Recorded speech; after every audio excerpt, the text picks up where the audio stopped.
Hello, everyone.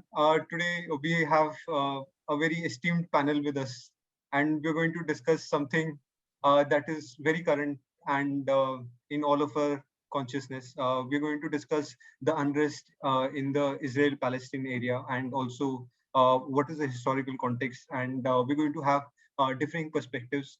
So we have with us Ishan Sharma, Nikhil Nagaraj, and Anupam Anand. And I'm your host, Shubham Vyas. So I'll just start by laying down some brief context, and then I will invite you guys to submit your opening remarks, and then afterwards we'll shift to a sort of a discussion, and I'll just try to moderate it. So let's begin with the history. So when we talk about the history of this area, as we all know, this is the birthplace of three major religions of the world, and the, it has been the homeland of the Jews, and the history really starts 2,000 years ago when the Jews were evicted by the Romans, who basically started killing the Jews, and the rest of them just left. And over the next years, it was the Arabs who occupied this area, and they were very much in majority. Then I think let's move straight to the end of World War One, when the British openly came out in support of a Jewish homeland for the Israelis, I mean for the Zionists, and the Israel state was not really constructed until 1948, but the movement had started very early on. Also, what happened was that as soon as the state of Israel was constructed, a war was launched on all sides of Israel by the Arab states that surround Israel. So that is Lebanon, Syria, Jordan, and Egypt. That was the 1948-49 war, and since then there have been three more wars, and this area has never really seen peace. And at and Israel has sort of won the battles and also has been gaining space in the area. But we'll come to all of that. So so far we have discussed that it was the homeland of the Jews. They were evicted, then they came back, and right now the struggle is on between the Arabs who claim that it is their land, and the Jews who claim that they have historical rights over it as their homeland. So with that, I would like to bring in Ishan, who will give us some context about the colonial powers and their role in this situation. So Ishan, why don't you take it away? Basically, this entire Levant area, right? It was under the Ottoman control, and after the Ottomans lost the World War One, from that point onwards, I think the movement for a Jewish homeland started. But I'm not interested in that. I'm more interested in the fact that the Jewish homeland was promised to the Jews, and the same area was also promised to the people who supported the British and the other Western power in ousting their enemies from that area. And the same area was promised, and because of this, this dispute arose.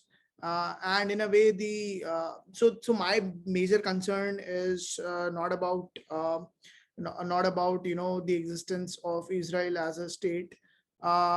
It's fine because some number of Jews used to live there in that space anyway.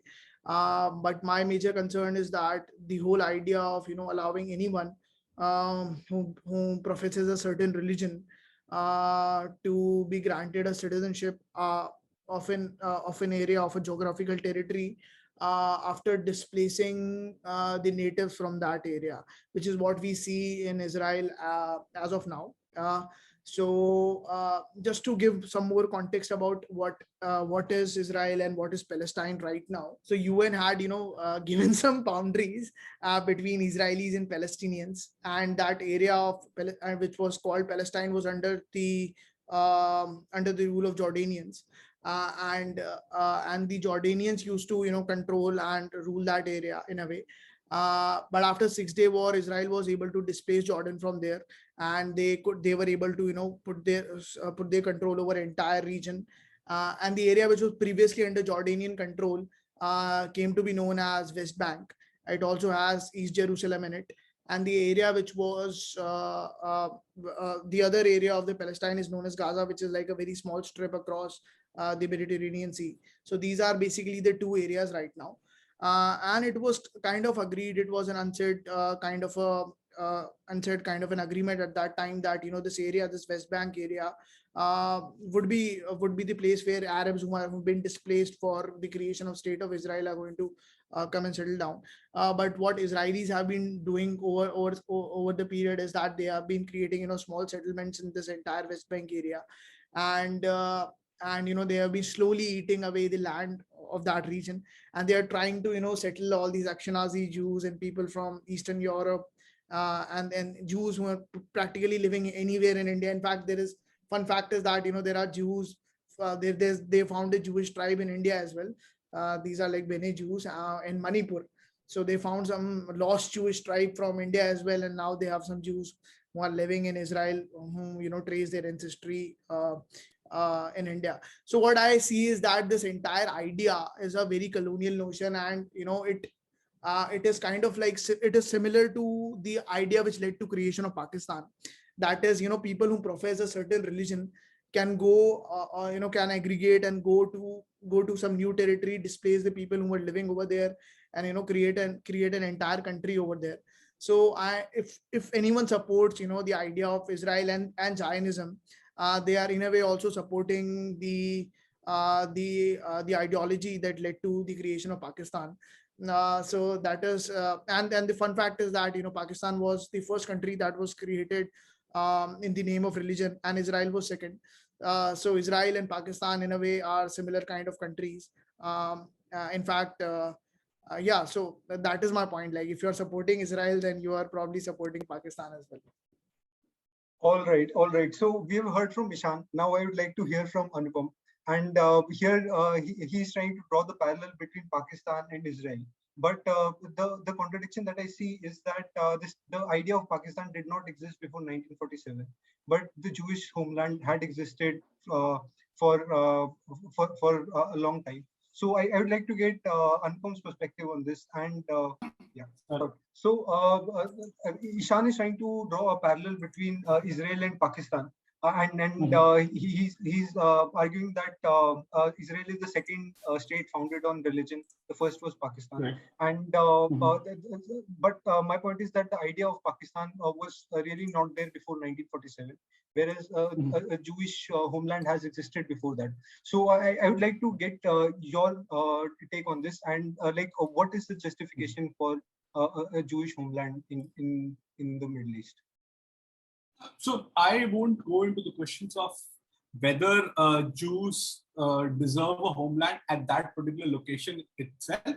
My point is more simpler and more substantial, is that Jews needed to have a certain place for themselves, given the historical context that we have seen during the first half of the 20th century, because of the anti-Semitism that was not only prevalent in Germany, but was prevalent across Europe and a lot of other parts as well, right? In Arabia and other parts. Russia, for example, also has a lot of anti-Semitism culture behind it. So at that, given that context, people, I mean, mainly Britain and US felt the need to give Jews a certain place for them to live properly without being persecuted, so to say, right? So in that sense, it was essential for them to not make them minorities in a larger country where they may have been persecuted, rather give them a place of their own where they are in majority of sorts and they are not persecuted, right? Because the countries at that point of time could not sort of ensure that they will never be persecuted in any other countries. And even as a Jew, if I were a Jew at that point of time, I would be insecure about any of those promises being made to me at that point of time, right? Given what had happened. So in that context, the promise of a land specifically for Jews made sense, but to create that in a place wherein a lot of people already existed was a foul play by the Britishers, and the Balfour Declaration is a testament to that.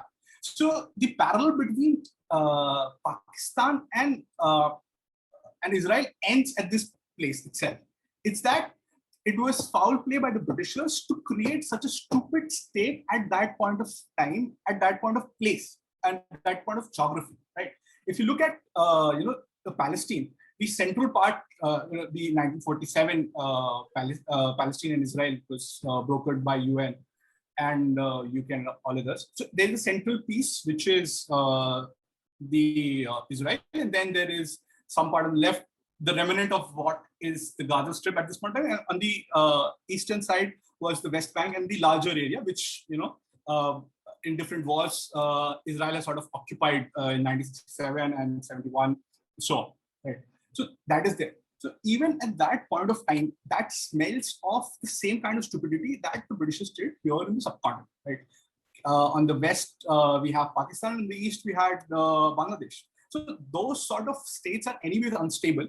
And in between, you created certain other country by the name of Israel. Right. So that was in itself an unsustainable model that could never have worked. Right. So in that context, I would disagree with Ishant's assertion that it is a religiously built state, as in similar to Pakistan. Pakistan has a very different history wherein people in India aspire to create a state based on religion, which is very, very different. Right? There was no persecution on that scale and not that level. Right? In fact, if anything, Pakistan preceded those persecutions. If you see the Direct Action Day and everything that conspired, it was like in 1940 when Pakistan had already been created in a lot of ways by the Muslim League resolution. So that is there.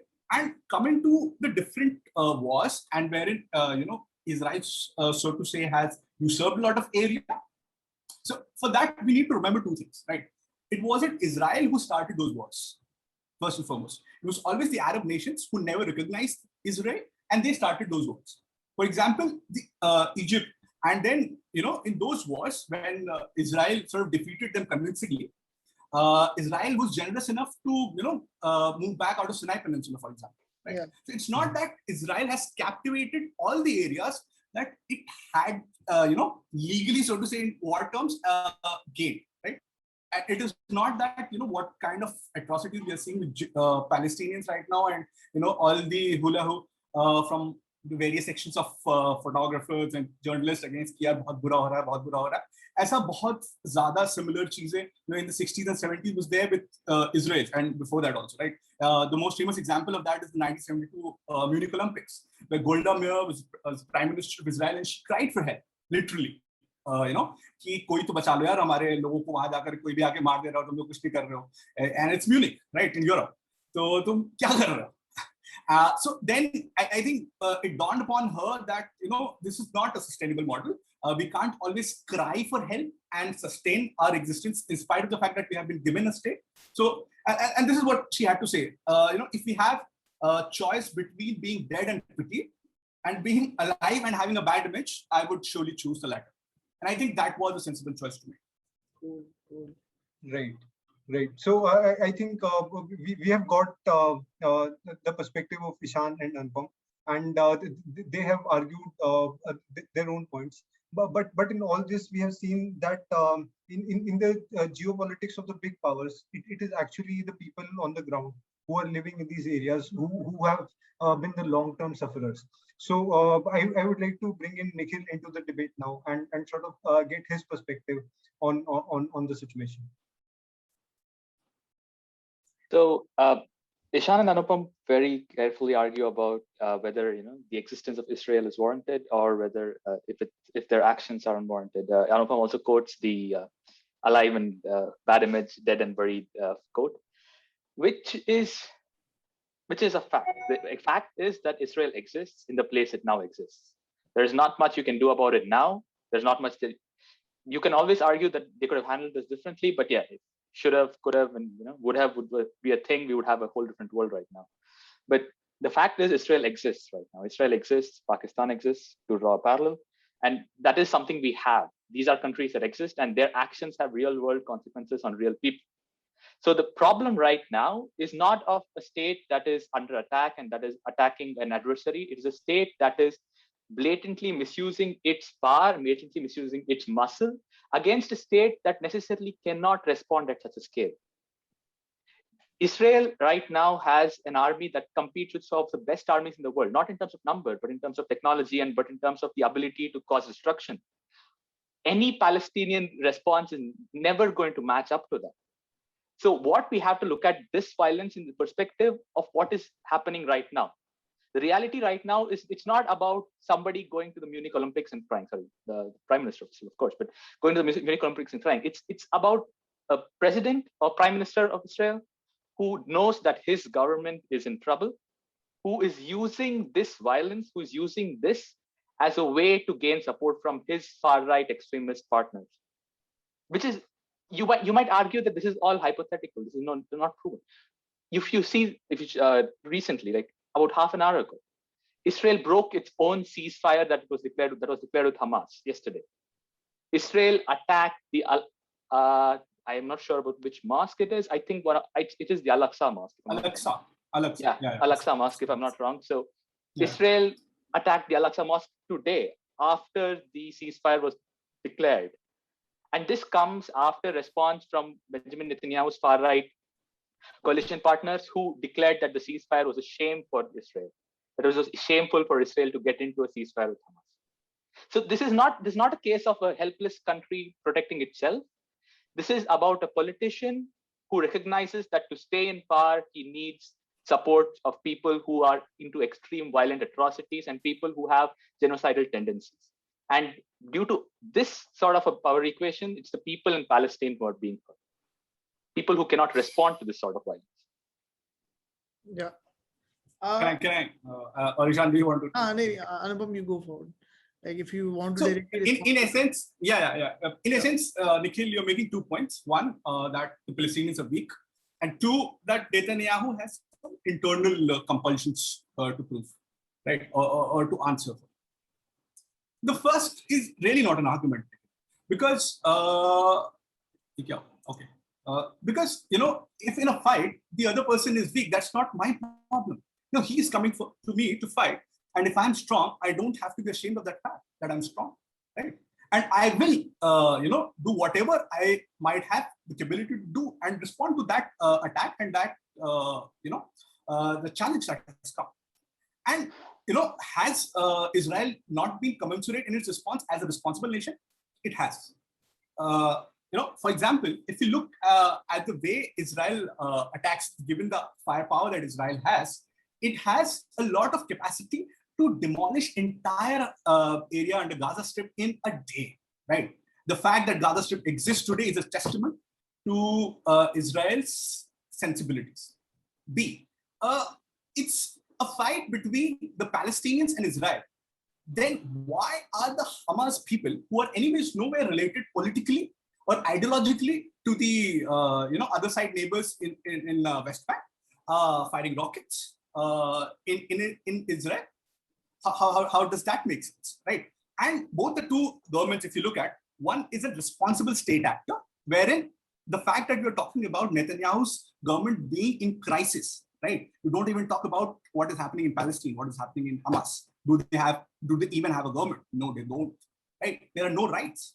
If you look at the rockets that Hamas fires, most of these rockets are shitty rockets, and around 20% of them, rough statistics, fall back on themselves, right? So in a sense, the rockets that the Hamas are firing are actually killing its own people. And Hamas doesn't care whether the people were killed by Israeli rockets or their own. They will use those photographs to, attack Israel and say that, these people are killing are innocent, Palestinians. And lastly, about Netanyahu, right? So the crisis in Netanyahu's government is not 2 days old or not 20 days old. It's about 2 to 3 years old, right? So why in his weirdest of dreams, I consider Netanyahu to be a rational actor. Why would he attack Palestine now when there is Joe Biden in power in US? He is actually less supportive of his actions than Donald Trump. When he knew that Donald Trump was about to go out of power, he could have done that. The crisis still existed then, right? So why now? So this tells me it is not an internal crisis from the Israel side. It is more of a crisis from the Palestinian side, because Palestinians, remember, are also going to have an election. The election argument and the stability argument that you're trying to make for Israel holds much more strongly for Palestine, because they are having elections in about 10 to 15 years for the first time now. Yep. And given that these people never have a democratic right, so to say, these type of hyper nationalism and hyper emotional stuff against the people of Israel would work wonders for them. Yeah. Can I just add? So, like, now we have already come to this discussion that why now we are coming on this point, right? Why did it start right now? How did it escalate to such a big crisis? The trigger was about this old case around an area, around a neighborhood, old Jerusalem. Yeah.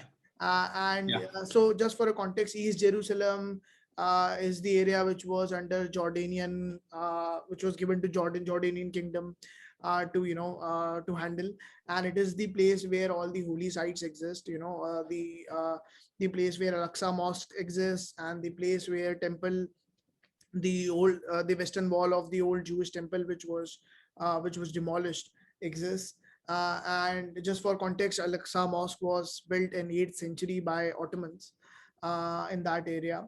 And that is also the area where Jesus Christ was actually crucified, and his church exists in that region too. So that is a very holy region, and in one of the most affluent neighborhoods of that area in East Jerusalem, there were these Palestinian occupants in some of the homes, and there was this old case which was going on from last 150 years. So I think it's a Ram Janmabhoomi type of case wahan pe chal raha tha.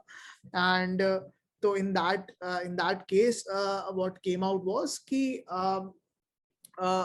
that the Palestinians, so all these houses, they were bought by the Jewish people, Jews. They were bought by them, and the Palestinians had actually sold these places to them in the past.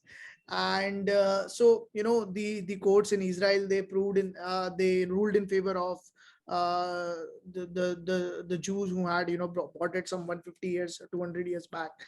And the current occupants were not willing to leave those houses, and that is how it started. And from there, as we know, that there is this tendency among some of these communities, that whenever they want to start a riot, they go into one of their holy places, and they go there, and then they collect a lot of stones there, and then they start pelting stones from that area. This is the kind of thing that we see in a lot of places in Western UP, and in northern in Kashmir and in North Kerala. So we see this modus operandi of these people. And so they went inside went inside Al-Aqsa Mosque on their most holiest day, a Friday of Ramzan, and from there they started throwing stones. They just wanted to create some sort of trouble. So they started this trouble. That is how this trouble started. They started throwing the stones on the Israeli police. Israeli police is not like an Indian police ki chalo theek hai, if we are getting some stone from these miscreants, so we can probably go back home. They won't do that. So what they did was they went inside that place, and so just to pick some of these stone pelters, and so these stone pelters, they rushed inside the mosque, and from there the Israelis, they entered. I think that was not a very opportune time for them to go. It was a strategic mistake on their part. But yeah, they did go inside at a time which was not right, and which kind of provoked the sentiments of a lot of Muslims across the world. And anyway, it is very easy to provoke these kind of sentiments among Muslims. And so yeah, that is how it started. And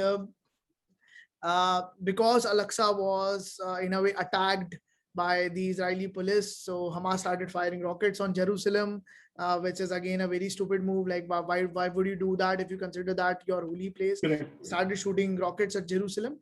And that gave whatever moral authority that Palestinians had. They could have said that we have been living here for last 200 years. We want to we have all the right to keep our houses. It does not matter if someone sold it at 150, 200 years back. Okay, that kind of argument can be considered. But when rockets start, coming at civilian Hamas areas, की तरफ से आने लगे. and I don't agree with this point that if Israelis are capable of defending themselves through Iron Dome and everything, it is their mistake. It is none of their mistake. If they have made themselves capable of protecting their own people. So yeah, that is what happened. Most of these rockets were useless. Nothing happened, but that gave Israel an excuse to attack them and to demolish a lot of structures inside Gaza and kill a lot of kids. That is how it works. And the thing is that Israel has been benefiting from Hamas from last 30-40 years, because every time there is a just cause of Palestine, these stupid jokers who are like sitting in the Gaza Strip, they think that the best response to anything is going to be attack, just shoot some rockets, and it is going to sort some problem. So yeah, that actually creates even bigger problems. So yeah, that is what my sense is, that uh, it ultimately benefits Israel, and that is how Israel has been expanding in West Bank till now. Nikhil, your point. Yeah. So like Anupam is gone, so I will hold off until he gets back. He joins the call. I think that Ishan said that Hamas provides Israel the excuse or the opportunity to capture West Bank. I don't disagree with that. Hamas is a bad actor. Hamas is a malevolent actor, and it provides Israel an excuse to attack. I am not denying it. But Israel has been capturing areas in the West Bank. Israel has been getting its Jewish communities to settle in West Bank, East Jerusalem, with or without Hamas. So what Hamas does through rockets, Israel has been doing it slowly. And this would very nicely tie into a point that Anupam made, which I will get into because he seems to be off now. Anupam made a very good point, made a point about how we should thank Israel, or we should be grateful to Israel for exercising caution that they did not destroy the entire Gaza Strip. I did not realize that we are actually going to thank a country for not killing a whole bunch of people, because that is not how anything works. You might not like human rights, you might not be in favor of human rights, but we are not going to condone somebody committing genocide, and we are not going to then tell them, okay, they are very good because they did not commit genocide. That is something we expect rational countries and countries which have moral political authority to behave. The second thing is, yes, Hamas's rockets are bad. I mean, there's no denying that, and that is not even a part of the argument. Like Hamas does not have a lot of good weaponry. Hamas does not have the capability to defend itself, and Palestine, by extension, also does not have a capability to defend itself. So there is a lot of twisting of facts that is happening here. The first thing is that people at the Al-Aqsa Mosque did not randomly start throwing stones at the Israeli police. This happened because of two reasons. A month ago, the Israeli police actually went to Al-Aqsa Mosque and destroyed some of their loudspeakers, which was not taken very well at that point. And second thing is, Israel also imposed a limit on the number of people who could gather at the Al-Aqsa Mosque, knowing that it was Ramadan, knowing that it was their holy month. And this was also not, of course, not taken well. Whether this was a valid restriction to place is a whole different argument. But when a lot more people than the number gathered at the Al-Aqsa Mosque, the Israeli police was intent on getting these people out. So that caused these clashes. Number two, with regards to Sheikh Jarrah, yes, has been Ram Janmabhoomi is an apt comparison, but Ram Janmabhoomi with probably all of the world's religions interested in it, except for Hinduism probably. So Sheikh Jarrah has been an excellent comparison with Ram Janmabhoomi, but the comparison ends there. It's just a land dispute. The comparison ends there. The problem with the Sheikh Jarrah is that the claims that the Jewish settlers seem to have from the 1870s and the early 1900s. These claims are not recent.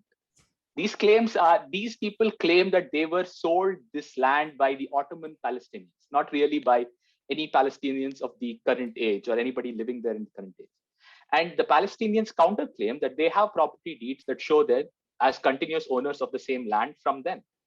So this is a court dispute, which we all know. I mean, we can all say deny it, and we can all play, fast and free with the facts, but we all know which side Israel is going to lean upon when the court judgment arrives. So we all know that Israel is not going to look at the Palestinian cause with the same sympathy or with the same sight or with the same sort of acceptance as they are going to look at it from the Jewish settlers, if the judgment should be on the side of the Jewish settlers. So this is also a problem. So what we are doing here is we are saying that Israel has the right to defend itself. Nobody's asking Israel not to defend itself. But with when you're talking about, when we also talk about human rights, we talk about, a government, I'll come to the last argument later, but we talk about a government that is legitimately elected. Of course, over 5 elections, they still don't have a proper government, but they're still legitimately elected. And a government that is, supposedly accountable to the international community. We have to be very careful in what we say is acceptable and not. Because attacking a civilian building, attacking media houses, attacking children should never be acceptable. You might say this is all a fact of war, this is all a collateral of war. But no, it's not a collateral of war. This is you attacking children, and that's it. And for the last point that I wanted to come up with was, Anupam and Ishan both spoke about, Ishan mainly spoke about how Israel is a democracy, and people who say that they support human rights should support the fact that Israel is a democracy and human rights are more respected there than Palestine. I agree with that. Human rights are more respected there than Palestine. Palestine has religious compulsions which do not allow human rights, what we consider as equality of human beings to be enforced regardless of their creed, gender, sex, sexuality, etc. But that is no excuse to condone Israel's bombing. Just because a country does not live up to your standard on human rights does not mean you bomb the shit out of them. That does not work that way. Because if you believe in that argument, then you also believe in the American idea that bombing Iraq was a nice idea, because Saddam Hussein had nukes. Saddam Hussein was keeping his population under control, for lack of a better word. So if you support the idea that just because a country has a democracy and a country has a politically elected government which is responsible to the international community, it can attack any other government that you see, or any other land that you see as that violates human rights, then we are going into a territory which you really don't want to get into. Because from your arguments, I could understand that you don't really support American action in Iraq, American action in Afghanistan either. So if you are saying that just human rights is a valid excuse to attack, then you really have to look at what your own arguments are pointing. One thing that I want to sort of accuse of is not responding to my comments. What I made regarding the size that you pointed out, and two, why would Netanyahu not do it during the Biden's, during Trump's time and not here, if really that was his motive, right?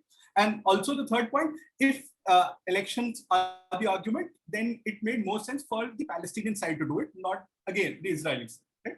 So now coming to your points, you said sympathy of the Supreme Court of Israel would lie with the Israelis and not the Palestinians in the Sheikh Jarrah case, right? They would be sort of biased towards the Israeli cause, right? That's what you meant, no? In the Sheikh Jarrah argument, second point argument. So what did you mean? My point was not regarding the sympathy of the Supreme Court, because I am no one to judge where the sympathy of the Supreme Court of Israel lies. My point was in terms of the enforcement of that judgment. So say the Supreme Court of Israel makes any judgment, the enforcement is of course governed by the powers that be. And the powers that be, their sympathies, we know where they lie. No, but what about the judgment? If the judgment is as clear as a broad day, right? That these people, and let me just clarify the judgment also. It meant that either you vacate or you pay some sort of rent to these people, these Jews who actually hold the land rights. And these people from Sheikh Jarrah were extremely rich people. They decided not to pay the rents also. Right? We will not even pay the rents, and we will not even vacate the land. Right? On the note of vacating the land and the comparison between Ram Janmabhoomi, it is not really the comparison, but let's not dwell into that. But the comparison that makes, sorry. No, I actually agree with you. My whole point was that the comparison between Ram Janmabhoomi and Sheikh Jarrah essentially it's not. It's very, very different. That's it. Correct. That's it. So have you had the opportunity to read the Ayodhya verdict? Yeah, go on. So in the Ayodhya verdict, how does Supreme Court of India give it to the Indian side, the Hindu side, and not to the Muslim side, so to say, the Ramlalla side, and not the Waqf board side, right? How does that happen, right? Do you remember? That was Queen's occupancy, so who was controlling it for a very long time. So it was basically No, based on no. So it's basically कि अगर मेरे पास एक जमीन है, ठीक है, मैंने उस जमीन को कब्जा कर लिया, ठीक, जो कि it was the argument of the Waqf board कि हमने कब्जा कर लिया था जमीन, ठीक है, अगर होगा भी तुम्हारा, हमने कब्जा कर लिया, तो अभी कब्जा कर लिया तो हम रख लेंगे और तुम्हें देना पड़ेगा। तो अब इसलिए जो अपोजिट साइड है रामलला वालों ने बोला कि जो अगर तुमने कब्जा कर लिया तो कब्जा करने के बाद तुम्हें प्रूव ये करना पड़ता है कि तुम्हारे पास उसकी सिंगल हैंडेड पोजीशन थी without the other side gaining access to it, ठीक है, ये it's a very weird law in India at least. the point that Nikhil was trying to make. The problem with this is कि तुम कभी satisfy नहीं होगी unless the Israeli courts, starts ruling in favor of Palestinians. It was the same argument that leftist, all these people who read Caravan, The Wire, and couple of all these, ragtag magazines, people who, who are, too much into the propaganda that is being drilled down by the far left of India. So these people, they'll never be satisfied unless the Supreme Court of India would have given the entire land wholesale to the other side, and also given them some sort of कि चलो ठीक है अब तो हमारी तरफ से take some 100-200 crores for all the losses that you have suffered. So this is the argument that where you are kind of blaming the intentions of the authority which is going to be in the position to judge. You are not going into the fact of the matters. You don't want to care about what is inside the judgment. You are only worried about the intentions of the people who are sitting and passing judgments. So Israel wale case mein, that is why I don't care about the judgment at all. I care about what happened after that. So even and then this was Nikhil's point कि ऐसा कुछ होगा कि जो executive authorities हैं वो इसको एक सेल्फिशली या फिर प्रो इजराइल तरीके से उसको इंप्लीमेंट करते हैं, again which is wishful thinking, that is not a point that I would consider to this point. Third is the point that he made was attacking children and media houses. ठीक है, if you understand how does Israel attack, you need to understand कि वो पहले क्या करता है कि पहले एक वार्निंग देता है, जब एक बॉम्ब गिराने वाला होता है तो पहले एक बॉम्ब मार के वो वार्निंग देता है कि भाई हम इसको तबाह करने वाले हैं, तुम्हें अगर हटना है तो हट दे. हमारे पास 1 घंटा दिया गया था ये जो अल जजीरा और फिर उसके जो ऑफिस था उसमें कि यार हम इसको उड़ाने वाले, तुम हट जाओ. तो इसलिए वो हट गए, वरना कोई बचता कैसे? अगर उड़ाने ही वाले होते तो क्या इजराइल क्या अल जजीरा का कोई आदमी बच जाता? नहीं बचता ना. वो इसीलिए बचा क्योंकि पहले उन्होंने बम गिराने से पहले बोला कि चाचा हम मारने वाले हैं तुम लोगों को, हट जाओ यहाँ, क्योंकि यहाँ पे टेररिस्ट हैं. ठीक है, और एक ऐसा मीडिया ऑर्गेनाइजेशन, उसको पता नहीं उसी की बिल्डिंग में टेररिस्ट छुपा हुआ है और उधर से फोटो निकाल रहा है कि भाई इजराइल बहुत एट्रोसिटी कर रहा है. उनको तो पता तो होना चाहिए भाई यहीं से मिसाइल छूट रही है, तो पता तो होना चाहिए था कि क्या चल रहा है. तो वो फिर उसके बाद जो लास्ट पॉइंट, कोई मीडिया हाउस नहीं है यार, it is a propaganda, anyways propaganda, ठीक है, व्हाटएवर इट इज. बट तो अब जो डेमोक्रेसी वाला पॉइंट है, again Nikhil you totally misunderstood me when I said, और even Ishan, I don't think so he meant कि क्योंकि अगर डेमोक्रेटिक कंट्री है तो हम इजराइल को पूरी अथॉरिटी देते हैं जो नॉन डेमोक्रेटिक कंट्री है उसको एनहाइलेट करने की. That is not the point. My point is कि अगर 2 एक्टर्स में से मुझे चूज करना है कौन ज्यादा रिस्पॉन्सिबिलिटी एक्ट करेगा, तो मैं एक स्टेट को चुनूंगा, और वो स्टेट यहाँ पे सिर्फ एक ही है, वो है इजराइल. तो it was acting responsibly in the due course of the events, and that was my point. It was not that Israel has the authority to annihilate either the Gaza Strip or the the West Bank side. Okay. Now coming to these arguments, so I think let's just move towards the conclusion of it, how this thing is going to proceed. And I want to just propose the next round of discussions in the sense what is the solution, right? We have all variously tried to identify different sets of problems from our own lenses, but what is the solution and what is the realistic solution? Yeah. So I just want to simply summarize it with because I think we should end now because it is already time. I just want to just put forward my points that according to me, I think I don't consider, I think human rights are fictitious, and any argument that you make through human rights is not going to work because that is not something that works in real life. In real life scenarios, people there is this concept of homophily. People care about their own people care about their own race, people who belong to their own nation, people who belong to their own religion, and they're going to self protecting yourself is your basic instinct. So any group of people are going to do that, and even if that means committing worst kind of crimes against any other group of people that is going to happen.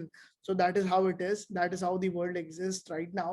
My only problem with Israel is that, it is not willing to compromise. It is the kind of state which just wants to keep on growing, and they are actually, going ahead and creating the troubles when they can, simply settle, let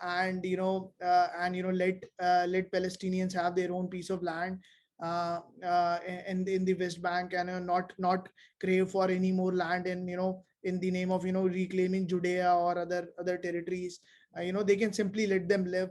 That is something that they have in hand, but their greed, that their greed, and the way they are going forward, it just tells me that they're not interested in settling right now. And I think that is one of the reasons why I'm against Israel. Nikhil. Yeah. Okay. So yeah, I think we're concluding. So yeah, I mean, apart from the small Freudian slip by Anupam there, we. So I would really like to look at one last thing before we. Ishan said that he looks at human rights as a fiction, as a piece of fiction. You should read his blog. He very clearly mentions that there as well. So Ishan said he looks at human rights as a point of fiction, and there's a reality where people care about people from their own race, religion. So if you apply this argument equally everywhere, so you are condoning jihadists, you are condoning people who commit violence based on religion, based on race, based on caste, based on creed, because you say human rights are fictional. So if you allow that argument to hold, that people care more about their own race, people care more about their own caste to the extent that they are allowed to kill other people, human rights are fictional. So you are essentially condoning that. But that aside, I actually agree with what Ishan says, that the existence of Israel is a reality. We cannot really go back in time. And although a lot of far right extremists on both ends would like to go back in time and do something different, but we cannot. That's the reality of it. We cannot go back in time. We cannot say Israel should not exist, or say Israel is the whole country of Palestine. There is no more Palestinian as such. You cannot do anything like that. Israel is a reality now, and what Israel has to do, recognizing that it is the stronger country, recognizing that it is what the world looks at as somebody who can bring peace to that region, is to compromise, and is to essentially take into account what everybody's saying, get down to it, get down to a peace process, and allow everybody to live and thrive, because this region has suffered with violence for a long time.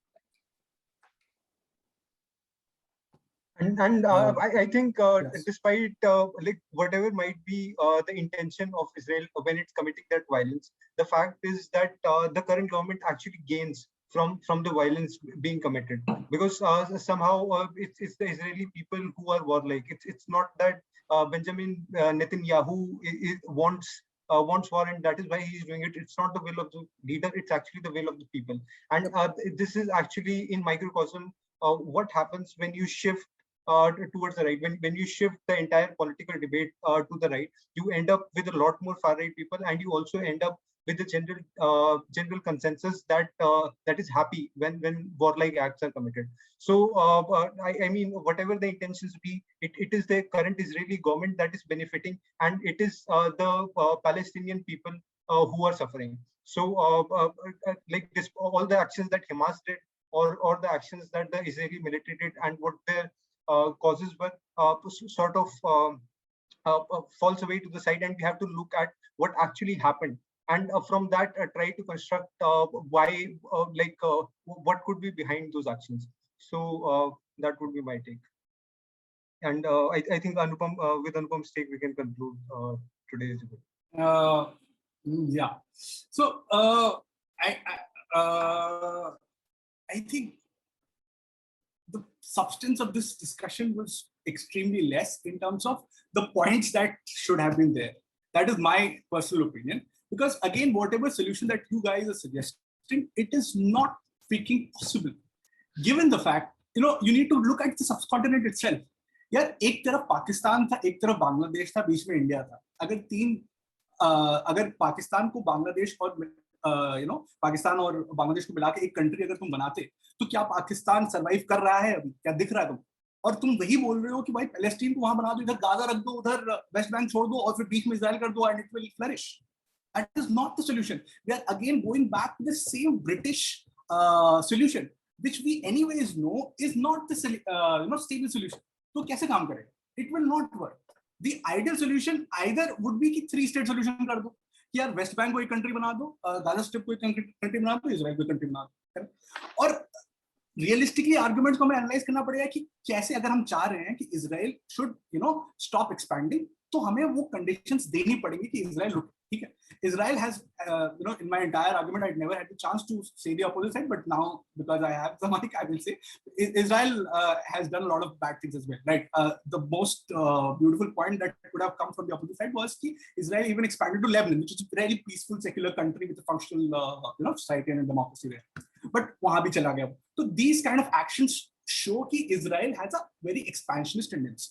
उसको रोकना चाहिए जहाँ पे जरूरत नहीं है बिल्कुल भी, बट इजराइल को भी सिक्योरिटी देनी पड़ेगी तुम्हें मेंटल की, जैसे कि ईरान जैसे अगर कंट्री अगर इजराइल के एग्जिस्टेंस को नहीं एक्सेप्ट करेगी और बोलेगी कि भाई उसको मुझे खत्म करना है, तो फिर टिट फॉर टैट होगा, ठीक है.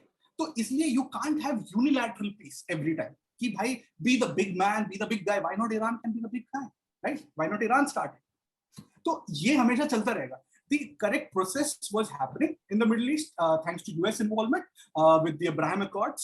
Slowly, though, Saudi Arabia and all the other Muslim countries were sort of coming close together and were coming towards some sort of agreement towards peace. I think the major bottleneck that was remaining was probably Israel, Iran, and Turkey themselves.